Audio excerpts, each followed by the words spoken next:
বাড়িতে তোমরা ভোলা মাছের অনেক কিছু রেসিপি বানিয়েছো। আজকে তোমাদের কাছে আমার নিজস্ব একটা রেসিপি শেয়ার করব। সেটা হলো ভোলা মাছের ভর্তা।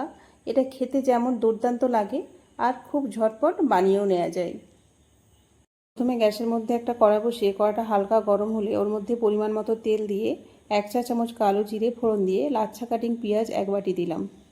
মিডিয়াম টু লো হিটে পেঁয়াজটা নেড়েচেড়ে নিচ্ছি। আর ভোলা মাছটা আগে থেকেই লবণ হলুদ দিয়ে আমি ভেজে রেখেছিলাম, সেটা কাঁটা থেকে আলাদা করে নিচ্ছি।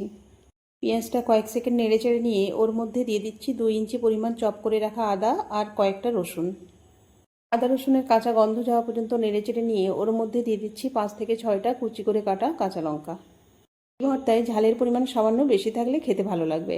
ওর মধ্যেই দিয়ে দিচ্ছি 1/2 টিস্পুন ধনে গুঁড়ো, জিরে গুঁড়ো, চিলি ফ্লেক্স আর টেস্ট অনুযায়ী লবণ। মশলার মধ্যে এইগুলো দিয়ে কয়েক সেকেন্ড নেড়েচেড়ে নিয়ে কাঁটা থেকে আলাদা করা মাছগুলো কড়ার মধ্যে দিচ্ছি। এই সময় গ্যাসের হিটটা মিডিয়াম রেখে 5 থেকে 7 মিনিট অনবরত এইভাবে নেড়েচেড়ে নিতে হবে। মাছটা যেন ডিপ ফ্রাই হয়ে আরও ঝুরি ঝুরি হয়ে যায়। মাছটা ভাজতে ভাজতে যখন শুকনো একটা টেক্সচার চলে আসবে, ওই সময় ধনেপাতা ছড়িয়ে সামান্য নেড়েচেড়ে নিয়ে নামিয়ে নেব। আর এই ভর্তাটা যখন গরম ভাতের সঙ্গে পরিবেশন করেছিলাম, সামান্য লেবুর রস ছড়িয়ে দিয়েছিলাম। খেতে কিন্তু দারুণ লেগেছিল। তোমরা বাড়িতে একবার হলেও আমার এই ছোট্ট রেসিপিটা বানিয়ে খেয়ে দেখতে পারো।